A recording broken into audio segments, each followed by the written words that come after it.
Sithanda ukubingelelana samukelana njalo kukota elitsha ikota lethu lokucina likuwona lo unyaka lapho siyaqhubeka sifunda okunye ngoJesu. Kuwona le ikota sizabe sibambe ibhuku lika Joshua. Ikota edlule bese ku Exodus, khathesi sizakhangela uJoshua. Mina engikhulumayo ngo-Amos Maforo, ngizanxusa izihlobo zami engilabo namhlanje ubana balibingelele labaziveze ukuthi bangobani. Kuhle njalo bathandeka ukubana sihlangane kuleli kota elitsha sifunda izifundo ezasiphakamisa kukholweni. Themba sathi sicubule sindawonye lezi zifundo. Ongekhuluma lani kathesi umfundisi uJim Lilo. Salmonani balaleli, siyathaba ukuhlangana njalo kulesi sifundo sanamhlanje olibingelelayo umfundisi uKhwenzile Khumalo. Ngiyalibingelela lonke balaleli lababukeli ngegama leNkosi yethu Jesu. Okhulumayo nguMrs N Mpofu. Sizathatha leli thuba ukubana sibe lomthandazo basikhulekene. Baba wethu okhona ekhaya ezulwini lalapha emhlabeni, sithanda ukubonga ngelinye njalo ithuba osusiphe lona ukubana sifunde ezwini lakho. Sikhulekela ubukhona bukaMoya eNgcwele ukubana sichasisele ngcono ebese sincedisa ukubana ona lawo maqiniso esiwafumana elizwini lakho siphile ngawo. Sikhulekela ukubana usincedise ukubana silunge ngezifundo ezinjengazona lezi, silungele ukuza kwakho sokusondele kangaka. Ngelihle igama leNkosi yethu Jesu siyakhuleka. Amen. Amen. Siyabonga kakhulu. Kalokho sengike ngatsho sihlobo esithandekayo.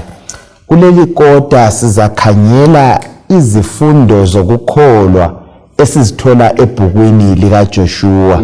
Sikhangele kabanzi indaba yamathuba esibili esiwatholayo kubhuku lika Joshua. Kumbe sisendlala lapha leli bhuku, uJoshua vele ungubani? Kuyini okuqukethwe lilona leli bhuku lika Joshua? Ngizawuthinta oqukethwe libhuku lika Joshua esizangena kukho kuleli kota. Okokuqala namhlanje sizakhangela kakhulu kulesi sifundo, sizakhangela kakhulu inguquko ebakhona ukutshintshana kobuthungameli uma kusuka uMoses kungena uJoshua.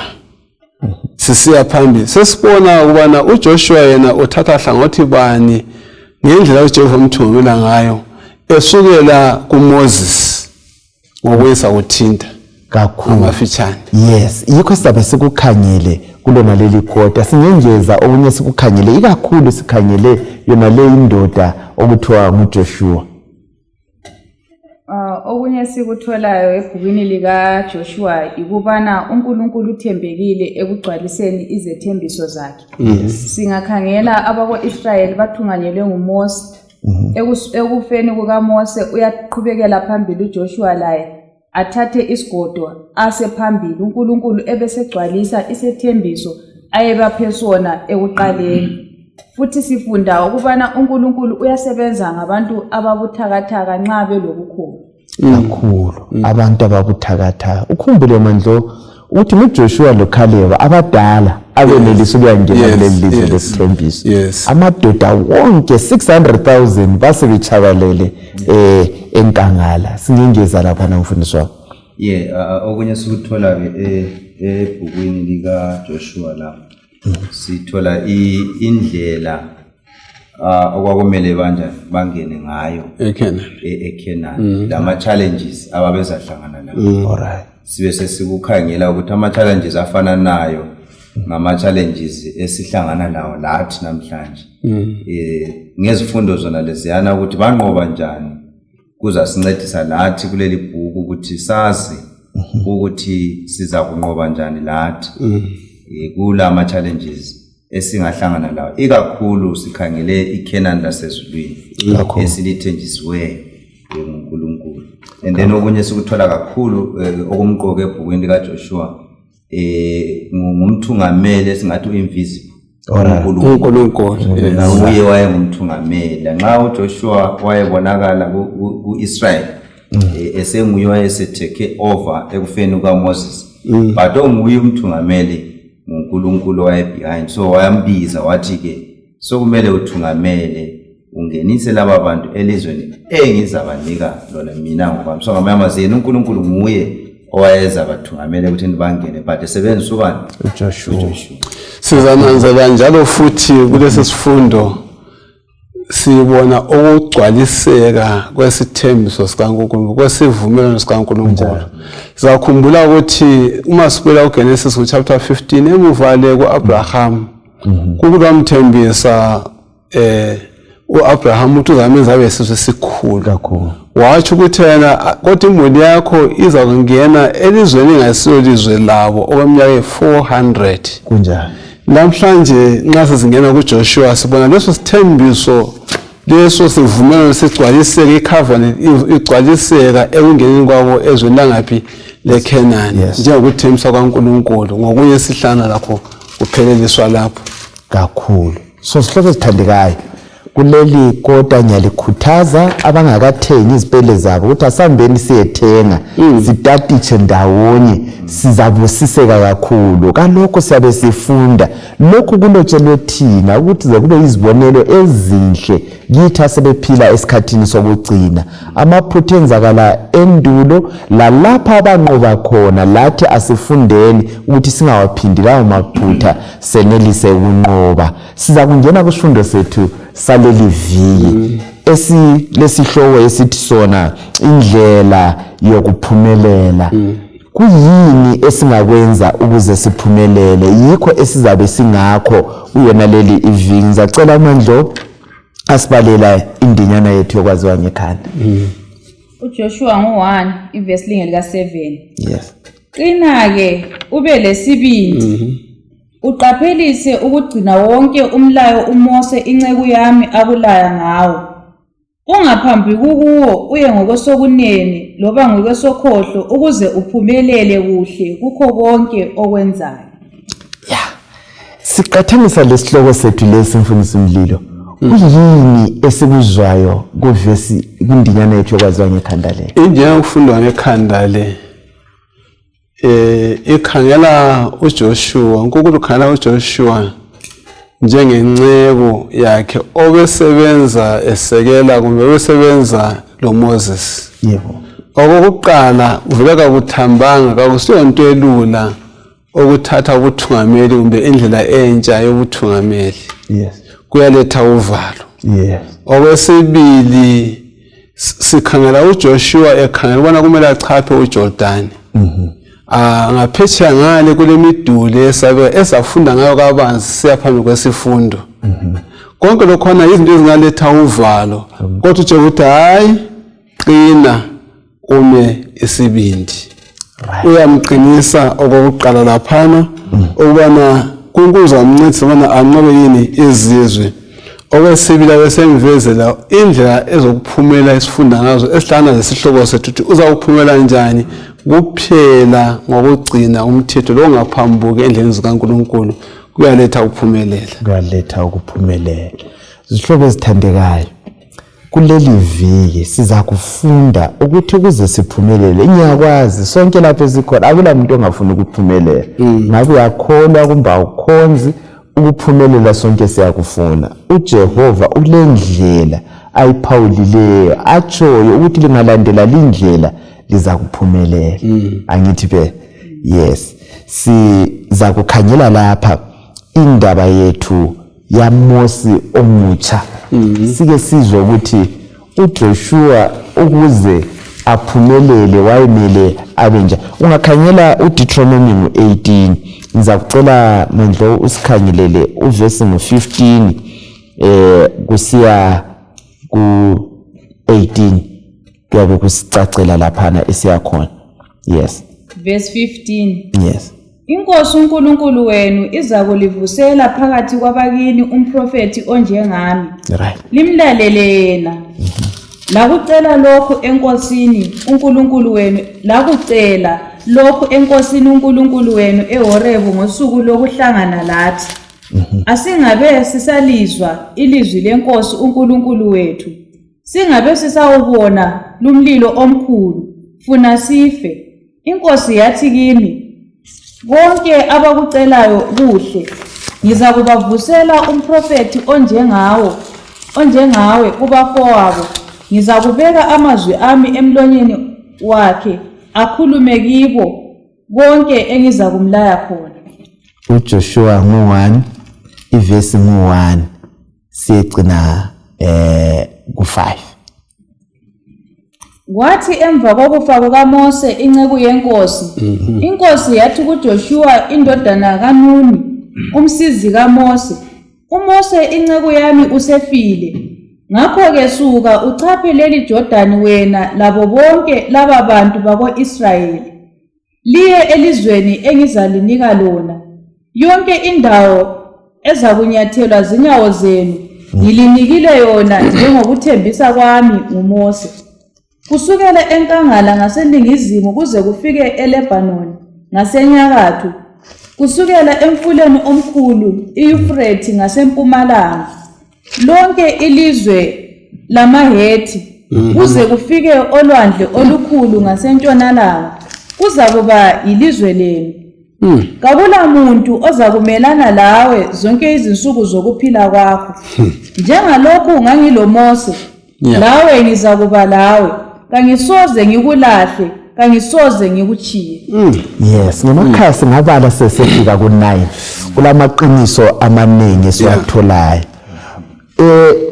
Kuqakatheke kanganani ukuthi ibhuku leli lika Joshua lithi liqalise ngokubuyela muva likhulume ngoMose ngalokho kwakwenzakala, kumbe izithembiso ezazinikezwe uMose lalokho kwakuza kwenzakala phambili. Sinanzelela ukuthi uNkulunkulu nxa wahle wakhuluma ekhumbuza mhlambe uJoshua Yes. ngoMoses njengokuthi ube inceku yakhe, ubehamba njani, umlimo ufisa lapha ukuthi amqinise uJoshua ngoba nguye ke oseza uthatha ke leli job. Yes. Kanti njalo ufisa ukuthi aqinise uIsrael wonke ukuthi abe lesiqiniselo esingathi iconfidence kuJoshua. Kunjani? Ngoba ukhuluma ngomprofeti ukuthi hayi njengoba ngangiloMoses ngizalivusela omunye umprofeti. Kunjani? Ozafana loMoses ozalithungamela, so ilizwi lakhe lililalele lizanjani lizakuphumelela. So ngapha ke nxa sebuya kuJoshua uthi khona ke uqaphele ukuthi khona ke awuphambuki, qina ume in isibindi. So engutholake lapha uNkulunkulu wayefisa ukuthi aqinise indoda le ezathungamele uJoshua, at the same time anike ithemba uIsrael lanxa uMoses esefile ukhona uNkulunkulu asembonile oza njani ozathungamela. Kanti njalo ngendlela efananayo ukuqhakatheka ke ukuthi ibhuku leli lihle liveze ukuthi umsebenzi uyaphambili. Kuveza ukuthi khona ke lanxa uMoses efile uthumo lokuthi bayongena ezweni umlimo ayebathembise lona ilizwe labokhokho babo ayisikuthi uthumo lona laso lufile. Lokho liqhubeka ngoba uMoses wayesefile yebo kodwa uthumo luyaphambili. Alright. Kusisiza ngani lokho ikakhulu nxa sikhangela abathungameli bethu, sikhangele lothumo, isithunywa lothunywa, singakuqathanisa ngayiphi ukuthi sifundana lapha esokhangele kakhulu njalo esechilo okakhumalo. Yes. Ngokubizwa kaJoshua sinanzela into yokuqala vele ukuthi ubuthungameli bonke ngoNkulunkulu obufakayo. Kunjani? uJoshua la wabizwa ngoNkulunkulu. Okwesibili sinanzela ukuthi uNkulunkulu wayebeze uMoses ukuthi uMoses akathungamele uIsrael esuka eGibhithe uyo eKhenani. Lo Joshua ubize ubana angenise lona yokusuka. Futhi Joshua wenza njani mfethu? Ukuba ngenisa ezweni laseKhenani. Kunjani? Njengokuthembisa kwabani kukaNkulunkulu. NjengoMose wabiza ukuthungamela uIsrael uJoshua ubana bayengena laphi eKhenani njengana sengitshilo.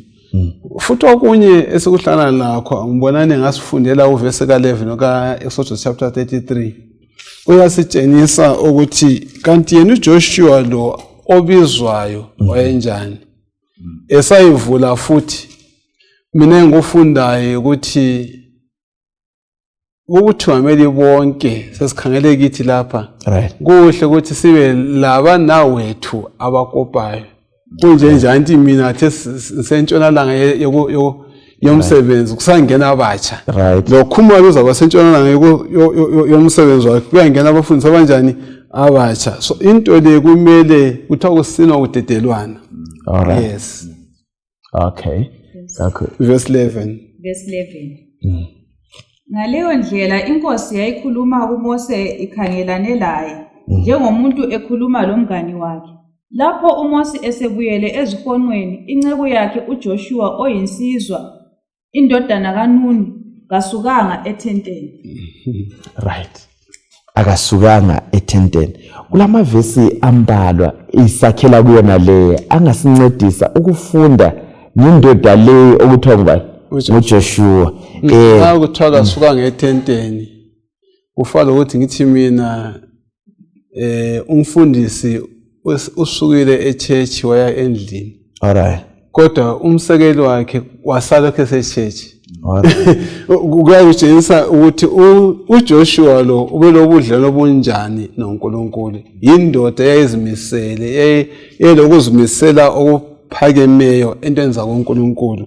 Ungaphambili zatho ukuthi yiyo leyo ndoda okwathi bethunywe belichumi lambili ukuthi bahambe bayehlola.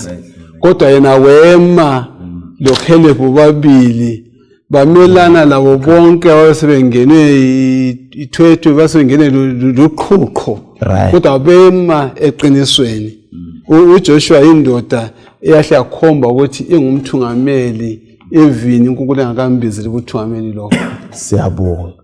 Indoda elobuthungameli angazi ukuthi sitholani ikakhulu ngendoda le kulama verse Numbers ngu14 verse ngu6 asayikwabala lo verse ngu30 lo 38 lo Numbers 27 verse ngu18 lo Numbers 32 verse 2 akhuluma ngoJoshua siyabona Deuteronomy 31:23 ukuthi indoda enja seke wathinta lapha na umfundisi ukuthi uJoshua indoda eyayizimisele emsebenzini kaBaba. Indoda eyayilesibindi eyayimela iqiniso kuyini okunye esikufundayo laphana ngoJoshua esingakukopa lathi kusizukulwane sakhathesi njengabathungameli.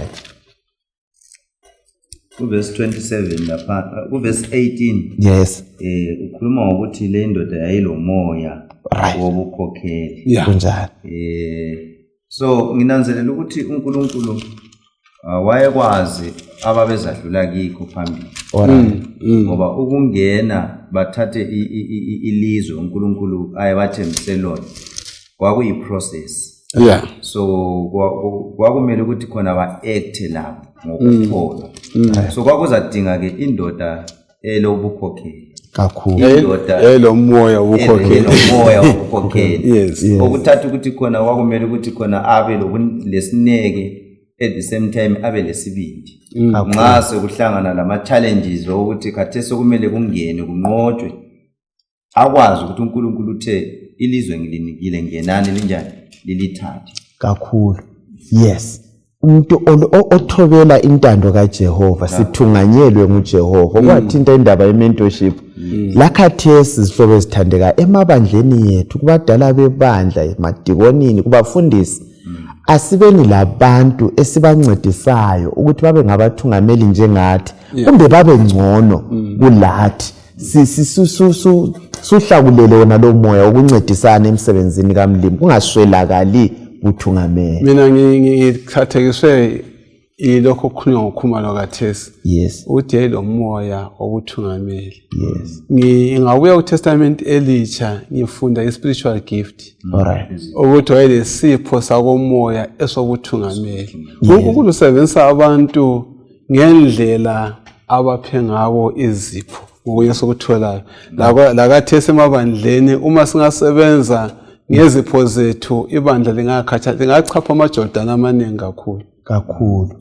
sakhele kukhonokho manje engqondweni zethu kungasidilikeli lokho yazi kwesinye isikhathi khumalo siyaba labathungameli abenelisayo abachain inhlangano ngendlela emangalisayo sichaya izandla sicine sesikhuluma ukuthi ngumthungameli uzibani obesenza izinto lezi ibandla leli umthungameli walo kahle kahle ngubani owayethungameli uIsrael enkangala ngubani ngoMose ngoJoshua lakathi esosithungamelayo kungabe kungubani sinanzelela ukuthi sithunganyelwa nguNkulunkulu ongabonakaliyo ngelihlo lomuntu uthungamela ecatshe ngabantu esibabonayo khangela uMose ngendlela amthungamela ngayo uNkulunkulu ukufa kukaMose kakumisanga uthunga kunjalo lakhathesi kulokhu kuqinisekile ukuthi singaba labathungameli abachiyeneyo abanye bayangena abanye bayaphuma kodwa uNkulunkulu uhlezi ekhona kusinika isibindi esokubana lanxa singabona abathungameli bethu belala uNkulunkulu uyabe lokho ekhona lapho okumele siyefika khona sizafika ngokukhona kakhulu anti yabona ukutsho uMandlo ikhokho kanye ukuthi nxa sesikhala incwadi kaJoshua sithola ubana uNkulunkulu ukhuluma kumbe incwadi kaJoshua ibetha ngoMose njengomthungameli iziphinde kachumi ibesebetha kane ngoJoshua kodwa sobala nxa usiya phambili uMandlo sehle watsho ukuthi ovele nguye ongumthungameli ngubani uNkulunkulu ngoba indlela yonke lokho indlela eyodwa okuveza ukuthi umthungameli munye uNkulunkulu kakhulu Joshua singakadluli khona sithola ukuthi uJoshua yayindoda elokukholwa yayindoda esingathi khathesi yayimela amaqiniso angajayelekanga singabuyela emuva ngale simthola kunguye loCaleb beletha ireport eyayehlukene kulabanye abantu khathesi lathi siyakudinga ukuba lesibindi sokuphilela iqiniso lanxa ungakhanya ngani awusazwisiseki kunjalo uJoshua yayindoda eyayilalela lanxa kungavumi lanxa inengi liwele ngasokhohlo kumbe ngakosokunene yona yayisala ime eqinisweni so sithola esiba lesimilo esasimenza afanele ukuthatha intambo esukela kuMose kakhulu sawadinga wona la madoda labo mama abamela iqiniso angithi phela abanyeke bathengiswa singakhanyela uJoshua ngo1 uJoshua ngo1 usilethela omnimpikitsha webhuku lika Joshua uhle alifinqe ibhuku lonke kulezigaba ezine aziqambayo singancedisana lapho ngabe kuyini elikutholeleyo nxa kade likhanyela uJoshua ngo1 lapha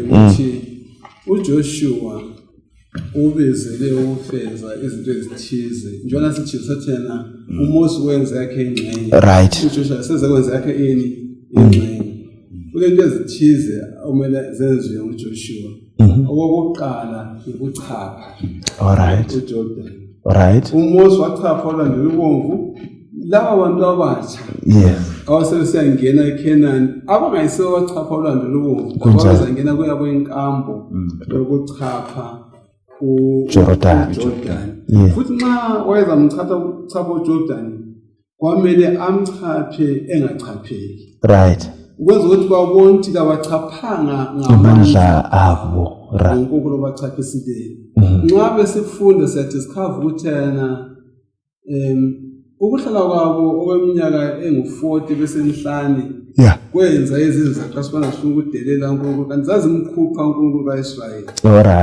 kodwa nxa sebesiyachapha ulwandle olubomvu kwabenza baqasa ukukhupha njalo okwesibili abezelwa khona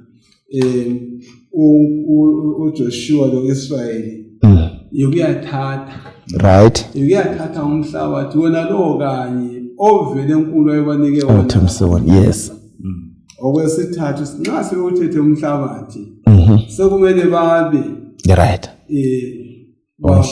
ubani uzakuhlala endaweni enje ubani uzahlala endaweni enje yikho okwesithathu nxa sebelele indawo okwesine sokumele basebenze kumele basebenze so yokuchapha yokuthatha yekwaba then okwesine sokusiba yokusebenza iservice kakhulu khona lokhu izigaba lezi ziyafika yini lempilweni zethu zakhathesi thina? Yes, indlela esiphila ngayo nxa sesichaphile sesibhabhathiziwe sanqoba leli lizwe kumele sithi ekugcineni kwakho konke sisebenzele uNkulunkulu sibe zinceku ezithembakeleyo ngoba konke lokhu sikuthenjisiwe. Angithi be? Yes. Nxa sikhangela futhi lapha kubhuku lona leli ku chapter 1 ake ukhangele izithembiso uNkulunkulu akuthembise zona empilweni yakho, uNkulunkulu azilethileyo wazigcwalisa. Wena siphila njani phansi kwazona lezi izithembiso kuNkulunkulu nsuku nansuku? Yeah, mina maybe singakafiki khona lapha ngithathekiswa indlela uNkulunkulu ahle abanika amanyathelo engathi ngama steps okumele bawalandele. Alright. Khona okulethwe ngumfundisi uMlilo lapha ukuthi kuzamele banjani bachaphe banqobe baqede lapho bese besaba beqeda lapho ke sokumele baqhubeke bemkhonza uNkulunkulu besebenza ngokusebenza kwabo kwakumele kube in harmony lomthetho kabani kwathi. So bese ngikubona ukuthi even lathi uNkulunkulu usivezele indlela okumele sihambe ngayo. Akulanto efihlakeleyo ekukholweni kwethu uNkulunkulu usivezele ukuthi ngawusubhabhathiziwe uphila kanje uhambe kanje kuze kuyefika ekugcineni ekutheni size siyefika ekusindisweni ekuzeni kukaJesu. So amanyathelo wonke uNkulunkulu hle waveza.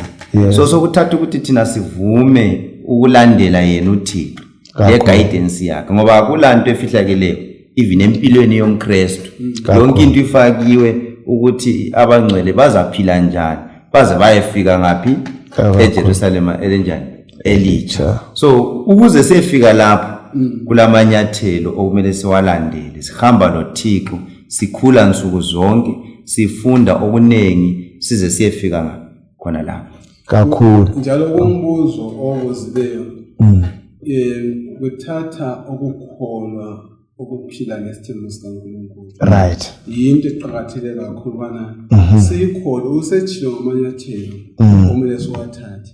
Kumele sikholwe. Engqondweni zami ngibone ukungena kwabo ku River Jordan. Ngabona lami ngisamukela uNkulunkulu ngena kwami eJordan yombhabhathizo. Kakhulu.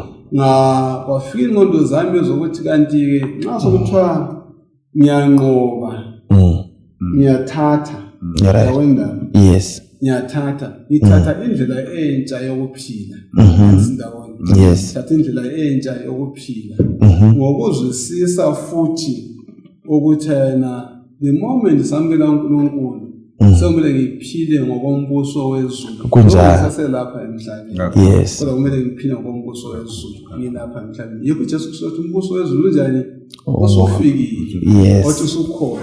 As long as ngisaselapha angahambi ekhaya kaBaba kodwa ngiphila njengomntwana wezulwini kodwa ngilapha emhlabeni. Kakhulu. Yes. Embuzweni wakho kubuzile laphana ukuthi izithembiso esizitholayo mina ngithathekiswa kakhulu izithembiso engisitholayo ku 1 John 3 verse lingeni ka22 ukuthi lokho esikucelayo uNkulunkulu uyasinika nxa sigcina imiyalo yakhe. Sithola ukuthi kulengcenye esiyenzayo njengabantu ukuthi siyalalela uNkulunkulu ebese senzela lokho esingeke sazenzela khona thina njengabantu. Kakhulu. Yes. Kakhulu bemfuna ukugcizelela kompana ukuthi andiyabona ukuthi ibhuku lapha sikhuluma ukuthi lendlalwe njani. So kunkhana kwakungama initiatives kaNkulunkulu ukuthi lizahamba so lenze so. So kusivezela ukuthi ama initiatives kaNkulunkulu kithi kawagcwaliseki automatically. Kuyabe sokuthatha ukukholwa konke ngumfundisi uMlilo ukuthi kumele kube lengcenye esiyenzayo thina ona waphana. So umlimo fana ukuthi usindiso ulwendlele usindiso ngoJesu solwapheleliswa esiphambanweni angithi we are assured ukuthi sizasindiswa ngoJesu but kumele kube lengcenye esiyenzayo thina that is ukukholwa isipho sona leso umlimo kanjani asipheso. Kakhulu siyabonga ukuchasiselwa lapha.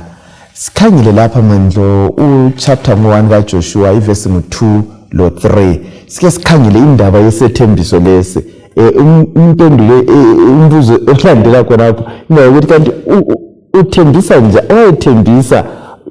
uthembisa umhlabathi ongokabani uthembisa ngayiphi indlela lesi sithembiso ungasibalela uverse 2 lo 3 uMose inceku yami usefile ngakho-ke suka uchaphe leli Jordani wena labo bonke laba bantu bako-Israyeli liye elizweni engilinika lona yonke indawo elizanyathelwa zinyawo zenu ngilinike yona njengokuthembisa kwami uMose.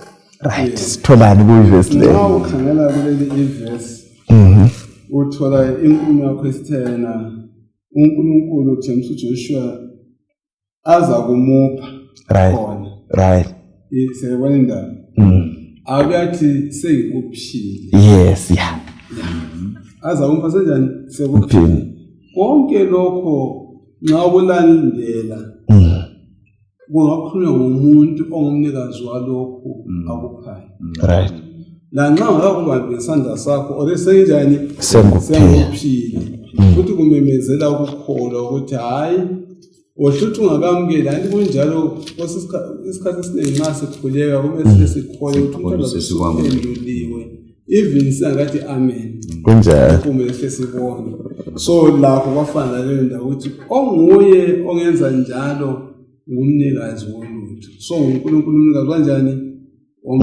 umhlaba lokugcwala kungobani wakhe kakhulu njalo kuthenjiswa Joshua yedwa ngithi phela hayi isithembiso sikabani sika-Israyeli wonke anti kunjalo asiqhubeke ngayo u4 siya ku6 kusukela enkangala ngaseningizimu kuze kufike eLebanoni ngasenyakatho kusukela emfuleni omkhulu uYufrate ngasempumalanga lonke ilizwe labaHethi kuze kufike olwandle olukhulu ngasentshonalanga kuza kuba yilizwe lenu kakula muntu ozakumelana lawe zonke izinsuku zokuphila kwakho njengalokhu ngangiloMose lawe ngizakuba lawe kangisoze ngikulahle kangisoze ngikuchiye right singaqhubeka lapha esikhona singakhangela amaHebheru 6 verse 17 lo 18 sifuna ukuthi sikunanzelele lapha ukuthi uNkulunkulu ubiza lo mhlabathi kumbe leli lizwe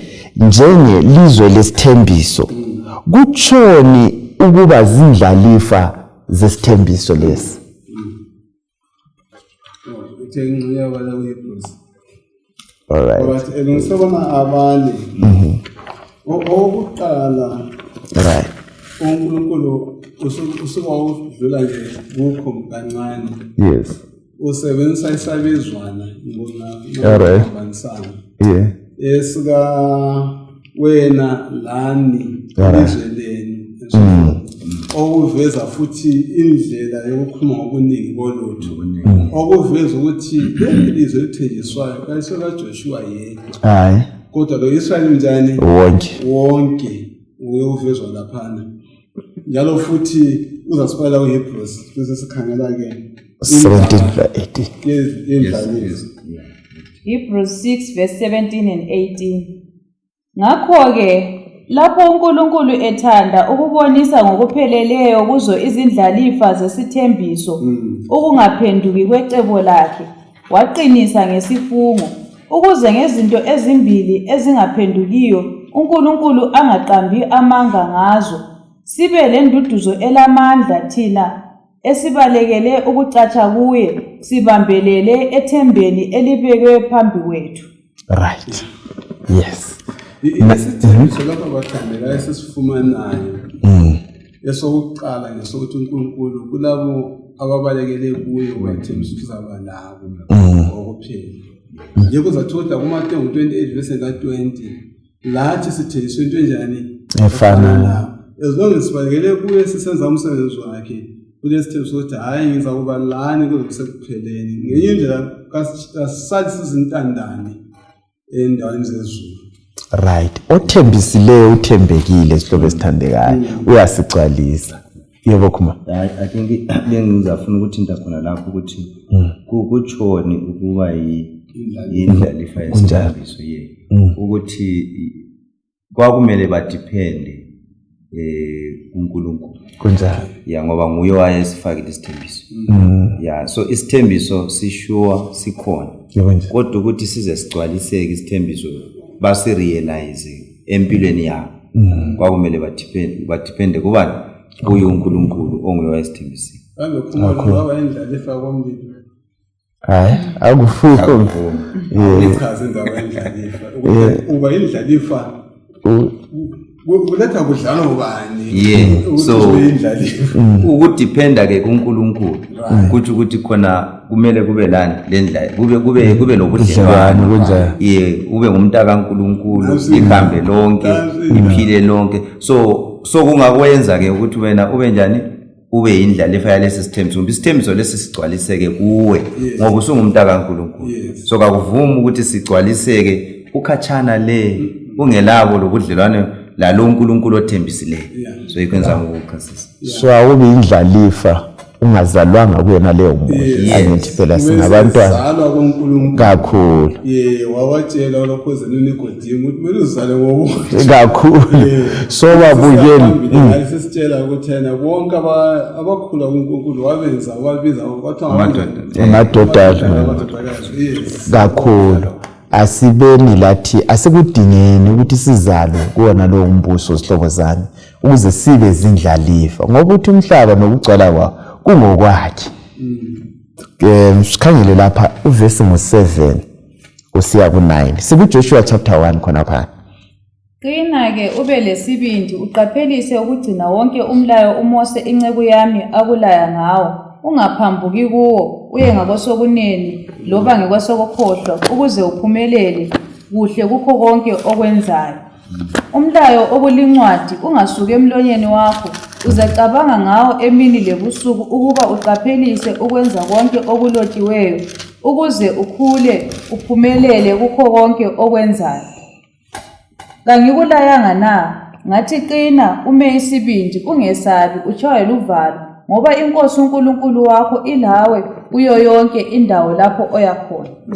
Kungani uNkulunkulu eyifithizela indaba leyo yokuqina alokho iphinda kwaze kube kabili kuJoshua ukuthi umele aqine abe lesibindi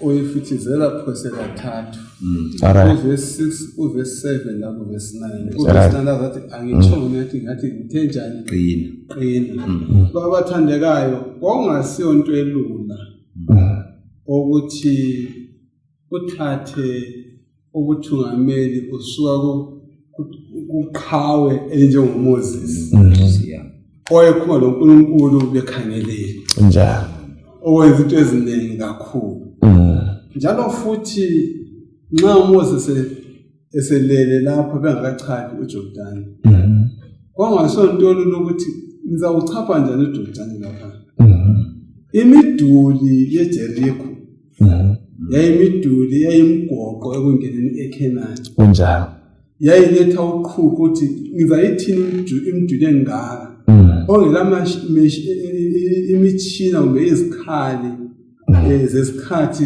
esilazo namhlanje zazingachitha imiduliyana kunjalo namhlanje kulama misala ehlukeneyo akwazi ukudiliza chithize konke lokho okuningi kodwa bona wawungekho konke lokhwana njalo futhi abantu babebaningi abaseKhenani bona lehlekwana labantu benjalo futhi laba abantu baseKhenani babefunde ngezinto bezazi bejwayelane lezinto kunjalo enohamba labantwana abazali benhlani ya abangaziyo impi bawudinga ubana aqiniswe uNkulunkulu ayizayiphinde kathathu ukuthi qina ume isibindi indaba yokuqina ume isibindi uzamenzame isibindi isithembiso sisiphiwa laphana ukuthi hayi ngizakuba lawe kakhulu likhumbule uJoshua ukuqula walathi lingenile eKhenani besahlola lapha awuneyi lapha lithi nathi sinjengentethe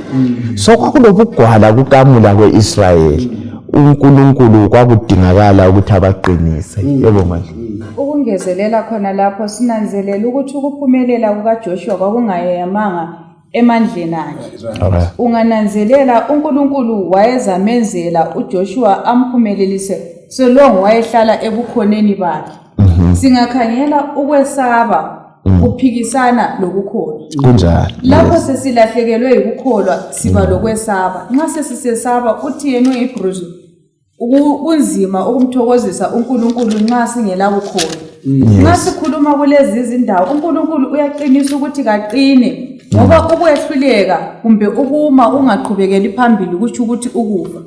Kuyafanana lakhathesi uNkulunkulu ukwenzile konke wendlala thina okwethu ukuthi sime isibindi senze lokho okumele sikwenze khethekile ukuthi umumo unjani sihambe ngokukholwa hathi ngokubona kakhulu. Yeah, okunye why uNkulunkulu wafitizela ngokuthi aqine ame isibindi. Ukuqina kwakudingakala ukuze ahlale ethembekile kuTorah. Ahlale ethembekile emthethweni kaThixo. Ngoba yiwo owawubadefina njengo-Israyeli. Yiwo futhi owawudefina i-covenant yabo noThixo. So the moment ehluleka ukuqina, the moment esehluleka kuba lesibindi, kuba courageous, kwakuza kwenza ukuthi egcine sebephambuka kuzimiso zomthetho.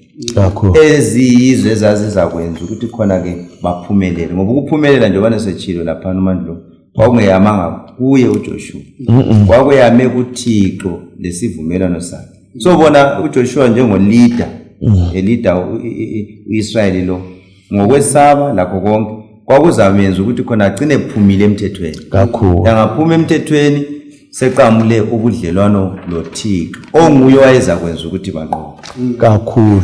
Vele khona kungaqina Khumalo umthungameli.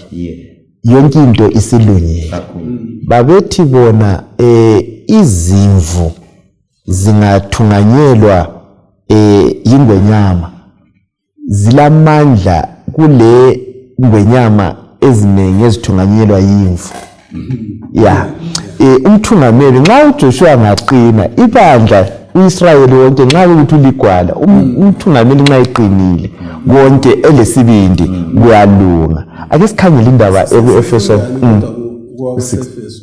6 verse 10. Yes, ngesibala usikhangelele ku-Efeso 6 verse 10 siya ku-12. Elokugcina-ke qinani enkosini lesemandleni ayo amakhulu. Hlomani izikhali zonke zikaNkulunkulu ukuze libe lamandla okumelana lobuqili bukaSathane. Siqhubeke.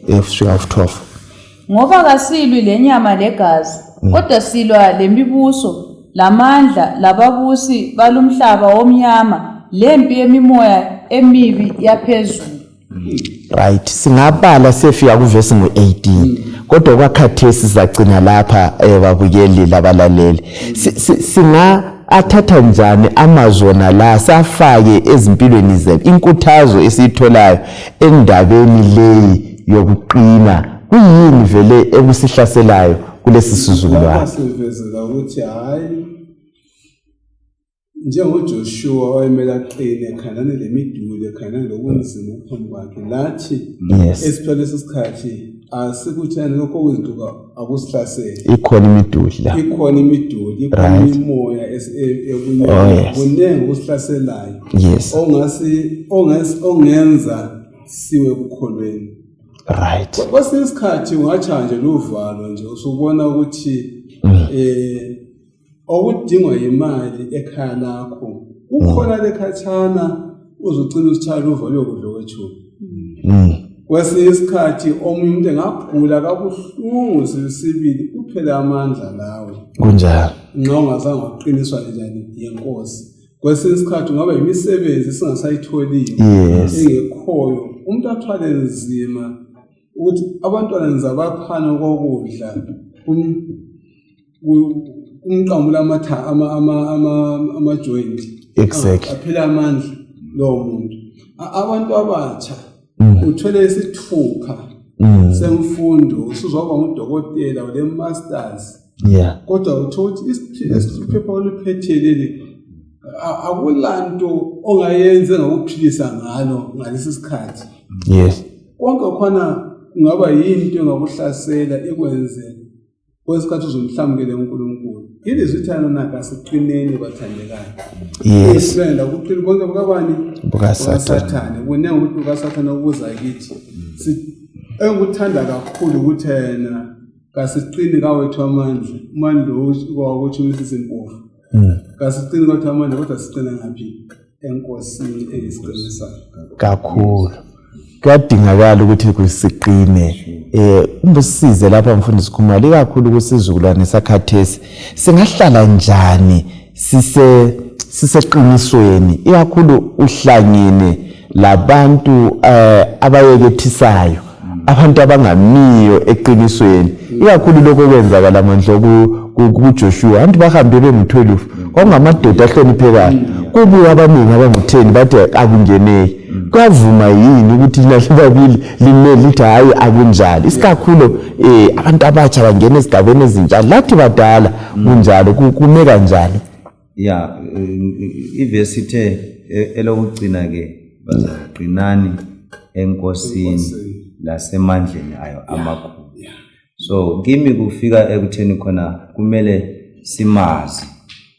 siyazi leyo nkosi elamandla amakhulu singadinga ukuthi uNkulunkulu sithi sizamazi sesiphakathi kwezindlu sizamazi sesilama challenges no kumele sibe mazi singakangeni kuma challenges ukwenzela ukuthi nxa sohlangana nama challenges ukuthi sokumele udlo kwechumi nxa sohlangana nama challenges ukuthi usumele wephulisa abatha ngenxa ukuthi uyamazi uThixo uhambe la isikhathi eside uza kuba lamandla okuma otherwise ngawakho amandla awungekume so okungasigcina ukuthi sime kasimazini yena lothe qinani enkosini Singazethembi thina kakhulu akuvumi ukuthi sizethembe ungasikhangelela uSamu 1 kumbe khona kade ufuna ukwengezelela manje khululeke ukungezelela ukuthi kumele sisarende kuNkulunkulu bese sisebenzisana naye ekutheni intando yakhe ayiveze kithi bese siyenza singasarenda kuNkulunkulu ukuthi konke obunye kuba ngaphansi kwakhe uNkulunkulu ebesegabhela izimpilo zethu kuba lula yes uMakhubo ngo1 ivesi ngeka1 kusiyafika ku3 yes ubusisiwe umuntu ongahambi ngezeluleko zababi ongalaleli izeluleko zezoni ongahlaliyo labaklolodayo kodwa okuthokoza kwakhe kusemlayeni wenkosi unakana ngomlayo wayo emini lebusuku unjengesihlahla esihlanyelwe ngasemfuleni yamanzi esithela isithelo saso ngesikhathi saso esimahlamvu aso kawabuni kukho konke akwenzayo uyaphumelela yes ngaba la uGenesis 24 verse 40 ngemakhaya lapho lo Isaiah 53 verse 10 uJoshua 1 verse 7 to 9 sesibalile kumbe kuyendlale lapha mfundisi Khumalo ngeke ngilethe kwelo ngokweBhayibheli nxa sikhuluma umuntu okuthiwa uphumelele umuntu onjani siyabona nxa sikhangela amavesi lawa maybe sizithola two aspects lapha uIsaiah 53 verse 10 ukhuluma ngoJesu athi khona kwakuyintando kaNkulunkulu ukuthi amchoboze lokumenza ahlupheke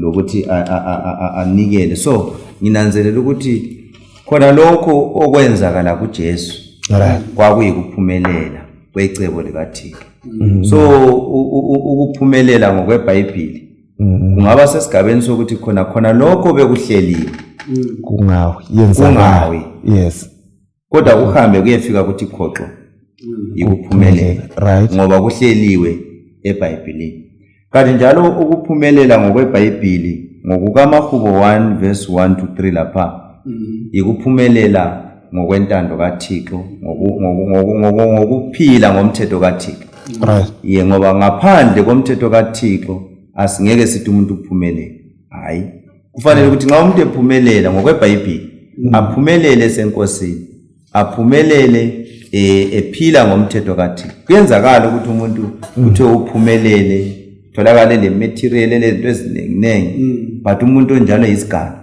right umuntu onjalo ebulala abantu esenza irobbery abe lezimoto lana sasikuzwe ko South Africa ngeke sithi uphumelele lwana umuntu ngaphumelela kakhulu ingqondo yethu kaningi ukukhangela impahla into ezibambekayo angithi phela yebo mfundiswa hayi usechilo okhumalo ukuthi ukuphumela kwakuyi ngomnotho right ngemoto ezibhabhula amaveli right ngemali ezisakwe emabhenki ngokweBhayibheli usechilo ukuthi number 1 ukuphumelela ungaphambuki emthethweni kaNkulunkulu right kwesokudla kubesenjani okwesibili nxa ukhala encwadini kaJoshua ithena yokungasoli umthethweni kaNkulunkulu yokugcina ilizwi lakhe right yokugcina ini ilizwi lakhe ungagcina ilizwi lakhe konke okulotshwe kulo leli lizwi ilizwi leli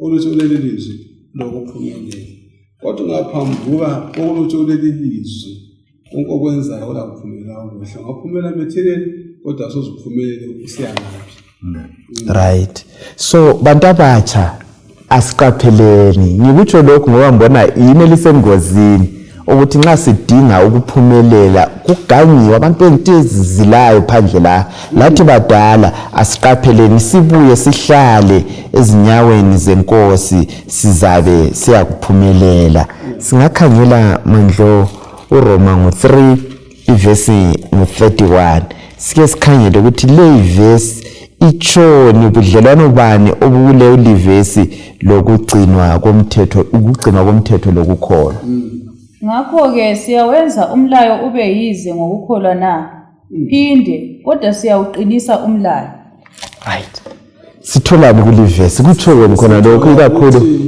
umlayo lomthetho kuhamba ndawonye right akukho okulahla okunye umlayo ngokwawo uyasikhomba umlayo lo wasisindisa kodwa usikhomba kuJesu Kristu onguye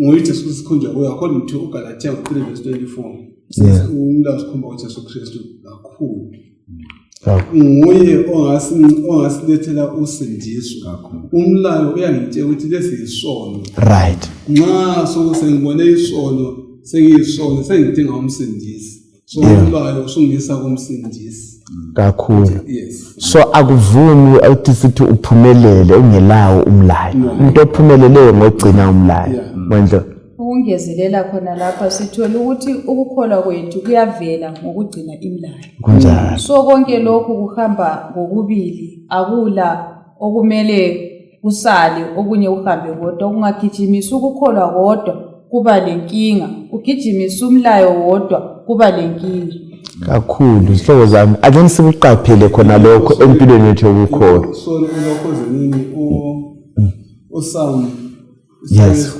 sikhuluma ngokuthena kodwa ukuthokoza kwakhe exactly awungeke wathokoza ngaphandle komndeni angithi phela bangaba lempahla ukuthi into engikhumalo kodwa abathokoza abanakuthula sake sizizwe indaba lapho ukuthi akulalwa yo hayi ngibona ngani sebekuthintile ukuthi ukukholwa kumbe umusa siyasibona abantu abaningi nje engasebeqinisa umusa bethi hayi okomlayo kuseceleni hayi ukukholwa kuthungamele kulaleleni nxa uthiwa uyakholwa kumbe umusa should lead you to obedience and obedience ulalela umlayo kaNkulunkulu so umlayo lokukholwa uhamba ndawonye akwehlukani akukho okunye so kumele kuhambe ndawonye kakhulu kuyavuma yini ukuthi uzigcinele umlayo wona lo esikhuluma ngawo ngawethu amandla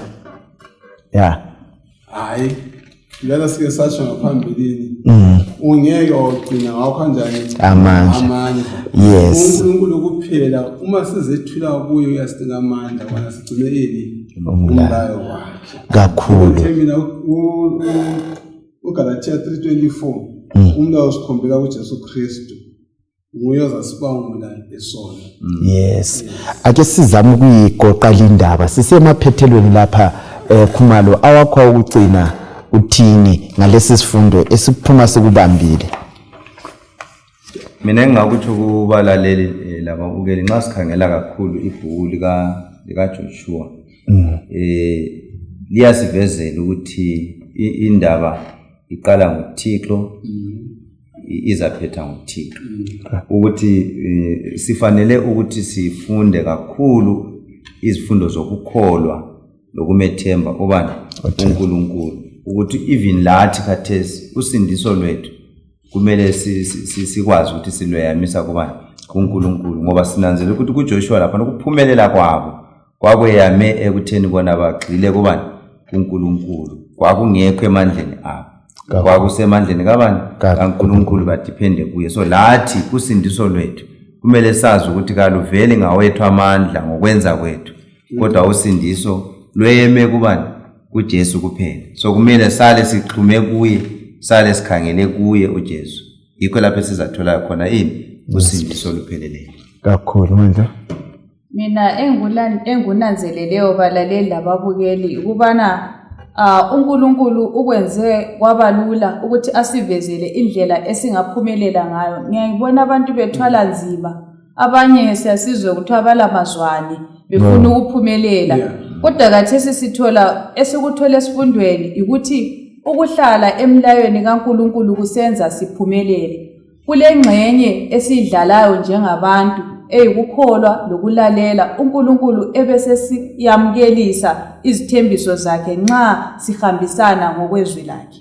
Mfundisi Mlilo, awakho ukugcina usivalele ukugcina ngoverse 9 kwama kaJoshua esikade sifunda ngaye Joshua chapter 1. Yes. Lapho athi angulayanga yini na, ngathi qina ume esibindi ongethoyi njalo ungalahli ithemba ngoba uThixo uNkulunkulu wakho uzakuba nawe loba kungaphi lapho oya khona. Bathandekayo, asiqineni sime esibindi, isithembiso siqinisekile, uJehova uzoba lathi laphathi kobunzima ungakanani esingahlangana labo empilweni. Ngizanxusa abana sigobela amakhanda sesikhulekele. Baba wethu othandekayo osezulwini lapha emhlabeni, siyakubonga Nkosi ngokusivezela lokho ezakuthi sikufunde ikota lonke emaqondana lokuyangena eKhenani kukaJoshua, osikhumbuza ngeKhenani lasezulwini. Sigcine Nkosi sikholiwe, sigcine Nkosi siqinile ukukholwa kwethu siyengena kwelethu iKhenani egameni lakho yakhuleka. Amen. Amen.